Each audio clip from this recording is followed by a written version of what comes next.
향기로운 예물, 향기로운 예배라는 제목으로 오늘 함께 말씀을 나누도록 하겠습니다. 바쁜 삶 가운데에서 어쩌면 이제 쉼이 허락되는 그 시간에 쉼 대신에 예배를 선택하신 이유가 무엇입니까?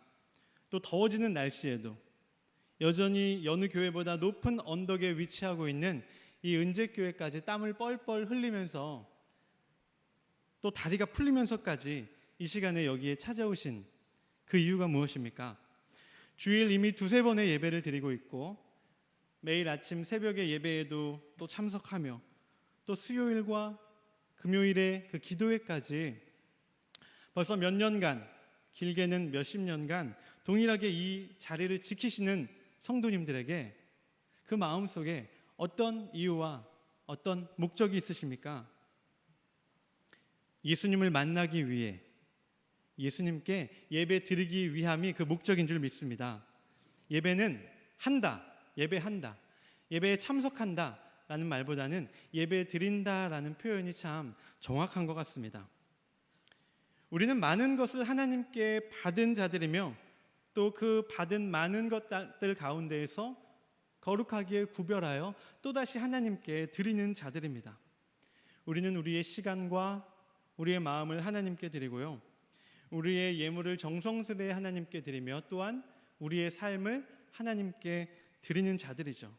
오늘도 이 더운 날씨 가운데에도 피곤하여 쉬고 싶은 가운데에도 이 자리를 지키고 있음이 바로 그 증거입니다.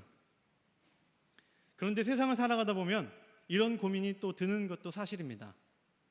어느 부분까지는 하나님께 드려야 되고 어느 부분은 내가 적당하게 머리를 굴려서 나의 입속으로 챙겨도 되는 것일까?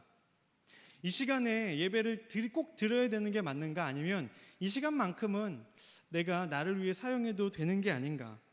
주일에 이미 내가 열심히 예배하고 하루 종일 교회에서 섬기면서 또 봉사하니까 평일은 잠시 예배를 내려놓은 채 나의 삶을 온전히 살아도 되는 건 아닌지, 11조, 주일헌금, 감사헌금, 선교헌금, 또 그 외에 어느 부분까지 어떤 헌금까지 내가 드려야 되는지 고민하게 됩니다.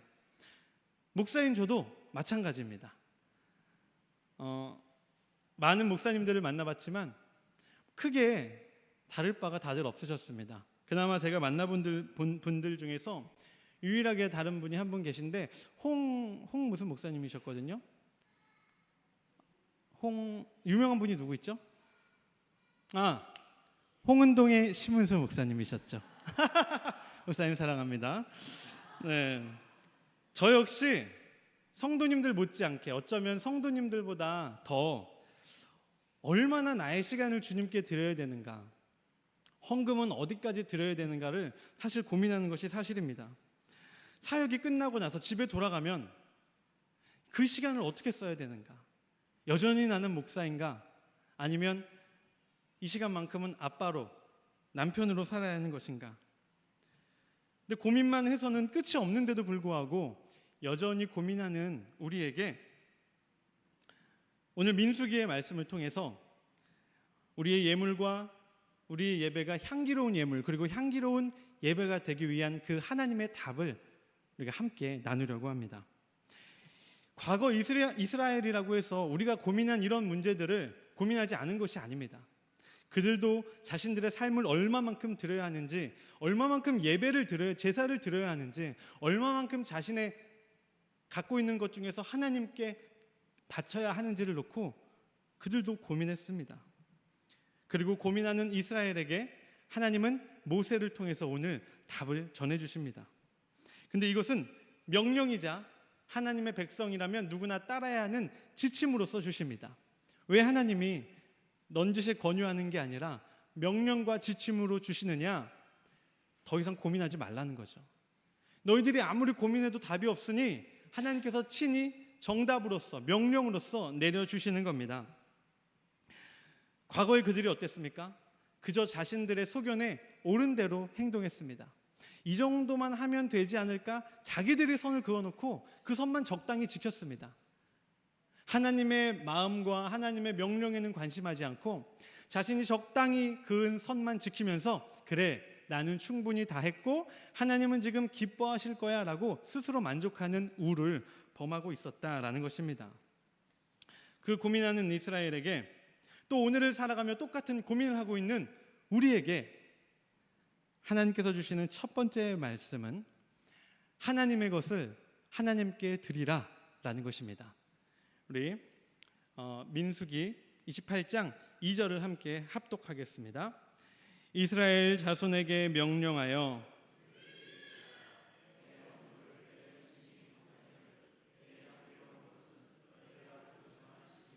삼가 내게 바칠지니라. 아멘. 이 말씀은 우리 삶의 주권이 누구에게 있는지를 고백하게 되는 말씀입니다.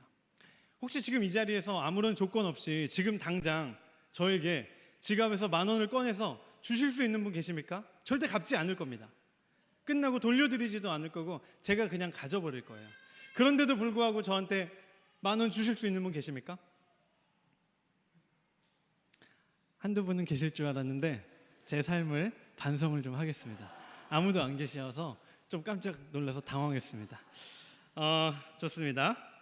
그렇다면 제가 하나의 가정을 해보겠습니다. 여기 들어오기 전에, 성도님들이 들어오시기 전에 제가 입구에 서서 더운데 잘 오셨습니다 하면서 10,000원짜리 100장이든 100만원권 다발을 모든 분에게 다 드린 거예요. 아유 고생하셨습니다. 오늘도 고생하셨습니다. 한 분 한 분 다 드렸어요. 벌써 받은 것처럼 좋아하시는 분들이 계시네요. 제가 그렇게 드린 거예요. 주머니가 다들 두둑해졌습니다. 여기 안주머니, 가방에 100만원씩 다 갖고 계신 거예요. 근데 제가 설교를 하던 중간에 차차 제가 무슨 일이 생겨서 그러는데 다들 받으신 100만원 중에서 저한테 10,000원씩만, 제가 드린 100만원 중에 10,000원씩만 다시 저한테 돌려주실 수 있으십니까? 할 때 주실 수 있는 분.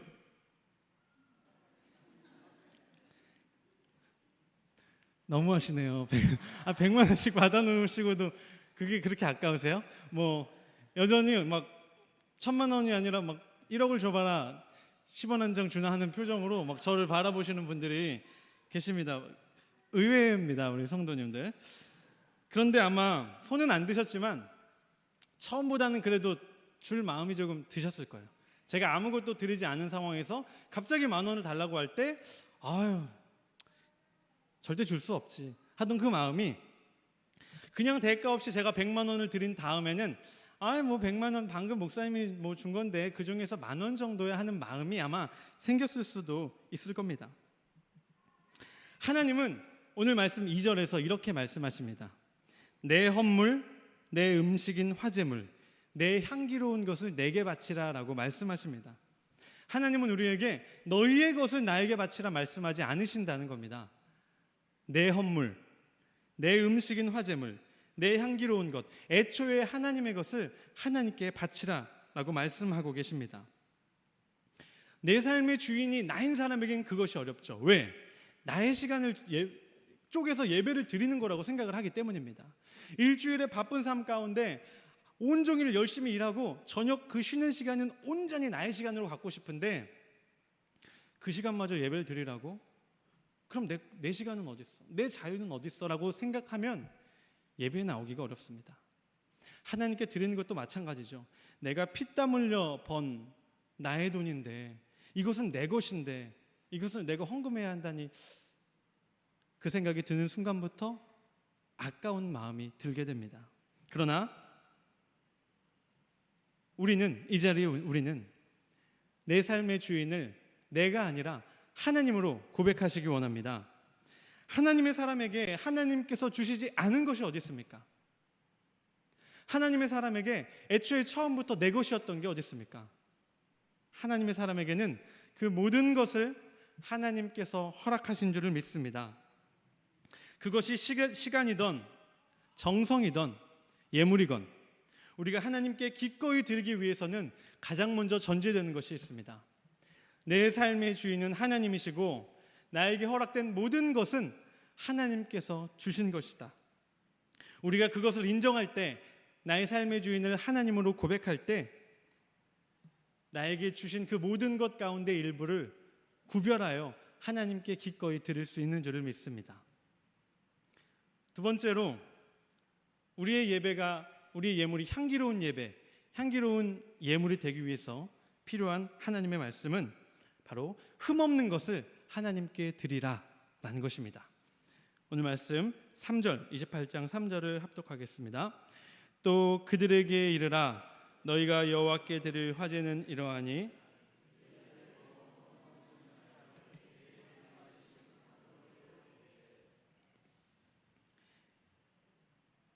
이것은 하나님께 드림에 있어서 우선순위의 문제입니다.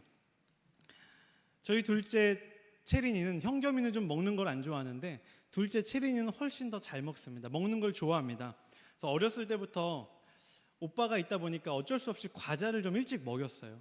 그러다 보니까 과자를 지금도 굉장히 잘 먹는데, 하루도 제가 과자가 있길래 구한 거를 체린이에게 딱 까서 체린아 먹어 하고 어떻게 먹는지 신경도 안 쓰고 다시 제 일을 하려고 딱 하고 있는데, 그 조그만, 그 당시 2돌도 안 됐던 체린이가 그 과자를 저한테 주면서 아빠 먹어요 하는 거예요. 근데 아기들을 키워보신 분들은 아시겠지만 큰 거는 바라지도 않고 아주 작은 거에 감동하잖아요. 저도 감동을 했습니다. 이 조그만 아이가 뭘 알길래 아빠 먹어요 이렇게 아빠를 챙겨줄까? 그러면서 제 마음이 촉촉해졌습니다. 그 과자를 딱 받아서 맛있게 먹으려고 하는데 제 마음이 촉촉한 것처럼 과자도 촉촉하더라고요. 이미 입에 한번 베었다가 맛이 없으니까 절 준 거였습니다.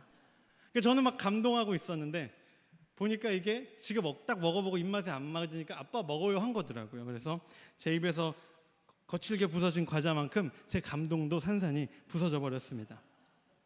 자기가 막 먹다가 남긴 그 음식을 누가 딱 가지고 와서 권사님 드세요. 이거 제가 먹다가 배불러서 남은 건데요. 맛있게 드세요. 장로님 드세요 하면 기분 좋게 받아 드실 분 계십니까? 갖다 치워. 아마 이런 뱉지는 못해도 그 말이 여기까지 차게 될지도 모르겠습니다. 마찬가지로 내 할 거 다 하고 나 쉴 거 다 쉬고 내가 여유 부릴 거 다 부리다가 시간이 남아서 예배 한번 드리자 라는 마음으로 찾아와서 드리는 예배를 주님께서 기뻐하실까요? 이것저것 계획한 대로 다 쓸 거 쓰고 저금할 거 저금하고 사 먹을 거 다 사 먹고 놀 거 다 놀고 돈이 좀 남았어요. 이번은 헌금 요만큼만 드려야겠다 하고 드리는 헌금을 그 금액과 상관없이 하나님이 과연 기뻐하실까요? 이 세상에서 누구나 탐낼 만한 것, 누구나 알아줄 만한 것을 하나님께 드려야 하는 것이 아닙니다. 어쩌면 남들 눈에는 아무것도 아닐지도 모를 정성, 남들 눈에는 우습게 보일 만큼의 헌금이라도 내가 가진 것에서 가장 귀한 것을 우선하여 먼저 흠없는 것으로 하나님께 드려야 하는 것입니다. 다 쓰다가 다 사용하다가 남은 것을 적당하게 챙겨서 하나님께 드리기보다 가장 먼저 하나님의 것을 우선하여 나의 것 가운데 흠없는 것을 가장 먼저 구별하여서 하나님께 드리는 성도님들이 되시기를 바랍니다. 마지막으로 우리의 예배와 우리의 예물이 향기로운 예배, 향기로운 예물이 되기 위한 하나님의 말씀은 거룩한 곳에서 하나님께 드리라 입니다. 우리 오늘 말씀 7절을 함께 합독해 보겠습니다. 또 그 전제는 어린 양 한 마리에 4분의 1 흰을 드리되 거룩한 곳에서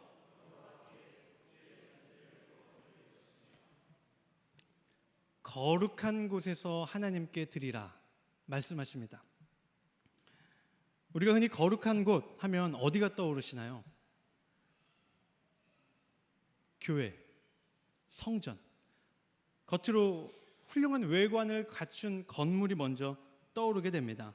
그러나 거룩한 곳, 그것은 그저 눈에 보이는 장소를 의미함이 아님은 아마 우리 성도님들도 잘 알고 계실 겁니다. 사람들이 보기에 너무도 거룩해 보이는 장소이지만 그 자리에 모인 사람들의 마음에 하나님이 계시지 않다면 그 장소는 거룩해질 수 없습니다. 그러나 반대로 아무것도 아닌 장소지만 그저 허허벌판이지만 그 자리에 모인 2-3명의 사람이 온전히 하나님을 바라면서 모였다면 그 장소는 비록 아무것도 없는 평지일지라도 거룩한 장소가 될 수 있습니다. 건물 하나 없어도 기독교가 탄압받던 때에는 지하의 땅굴을 파고 그곳에서 탄압받던 사람들이, 종교 탄압받던 사람들이 드리던 예배는 하나님께 늘 거룩하게 올려졌습니다. 우리가 옳지 못한 방법으로 만든 큰 금액을 가지고 와서 주일날 잘 빼어 입고 하나님 앞에 거룩하게 예배를 드리려 아무리 노력해봤자 하나님은 그 예물을 거룩하게 받으시지 않는다라는 것입니다. 가장 낮은 자리에서 성실히 하나님을 생각하며 모은 한두 푼의 그 작은 예물을, 작은 정성을 하나님은 훨씬 거룩하게 받으시는 것입니다. 6월 마지막 수요일이었습니다. 임기량 집사님께서 하나님의 부르심을 받으셨죠. 저는 임기량 집사님과 많은 대화는 나눠보지 못했습니다. 토스트 전도나 차 전도를 같이 했다면 조금 더 많은 추억을 쌓을 수 있었을지 모르지만 작년 말에 온 저로서는 이렇게 많은 이야기를 나눠보지 못했습니다. 가끔 이제 주일에 인사를 드리면 다른 인사 말 없이 그냥 수줍게 늘 웃으시던 그 모습만 기억이 납니다. 그저 형편과 삶이 조금 여의치 않았다라는 얘기만 듣고 그렇게만 막연히 알고 있었습니다. 근데 집사님께서 이제 돌아가셨다는 이야기를 듣고 수요 예배 바로 전에 저희 본당 문 앞에서 유성숙 권사님과 이런저런 이야기를 나눴습니다. 네, 권사님께서 이런 이야기를 하셨습니다. 임기랑 집사님은 정말 형편이 너무 어려워서 연세가 80이 넘으셨는데도 파지를 주우면서 생활을 하신다. 근데 늘 밝고 웃으며 생활을 하셨고 그렇게 열심히 파지를 모아서 선교헌금을 그렇게 열심히 드리신다라는 이야기를 하셨습니다. 그 말씀을 듣고 나서 이제 그날 설교였기 때문에 제 자리로, 방송실 그 뒷 자리로 제가 돌아왔습니다. 그리고 뭐가 생각이 났냐면 딱 3일 전 주일에 저의 모습이 생각이 났습니다. 그때 어떤 일이 있었냐면 집에 돌아가서 아내에게 한참을 이야기를 했었는데 주일날 이제 감사헌금을 내야 되는데 마음에 선교헌금을 드리고 싶은 거예요. 근데 그 주 따라 생활비가 빠듯했습니다. 그래서 저는 어떻게 했냐면 그 감사헌금을 나눠서 이렇게 정말 어쩌면 지금 생각하니까 그게 보여지기 식이었던 것 같습니다. 감사헌금, 제가 드리려고 했던 감사헌금을 이렇게 둘로 나눠서 감사헌금과 선교헌금을 드렸던 제 모습이 너무도 생각이 나는 겁니다. 넉넉지 않은 상황에서 연로하신 몸으로 파지를 힘들게 주우신 분이 넉넉해서 선교헌금을 내셨을까? 그 생각을 하니까 제가 한없이 부끄러워졌습니다. 큰 금액은 아닐지라도, 얼마를 하셨는지 모르지만 큰 금액은 아니었겠죠. 그러나 그렇게 드리신 그 가운데, 부족한 가운데 하나님의 것을 구별하여 하나님께 드리신 그 집사님의 신앙과 교회에서 사례비를 받는 와중에도 빠듯하다라는 핑계로 헌금을 나누어 내던 저의 신앙이 너무도 비교가 되었습니다. 주일마다, 수요일마다 늘 말끔하게 잘 차려입고 이 강단 위에서 매끈한 손으로 예배를 드렸던 저는 거룩하지 못했지만 단촐한 의상, 파지를 줍다 보니 거칠은 손으로 예배를 드리신 임기량 집사님의 예배는 훨씬 더 거룩해 보여서 부끄러웠습니다. 설교만 한다고 목사가 아니지 않습니까? 교회에서 보여지는 일만 한다고 목사가 아닙니다. 마찬가지로 우리가 왜 성도입니까? 우리가 왜 거룩한 하나님의 백성입니까?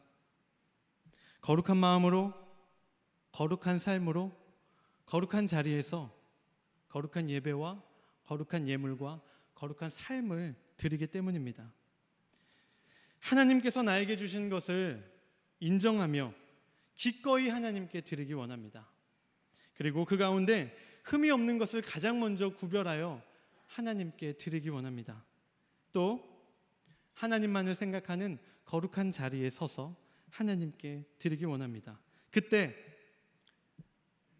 오늘 우리가 읽은 본문 마지막 8절과 같이 우리가 드리는 예물과 예배, 우리의 삶은 하나님께서 기뻐하시는 향기로운 예물, 향기로운 예배가 될 것입니다.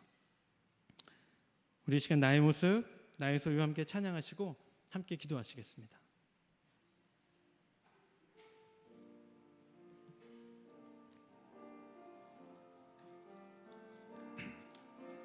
나의 모습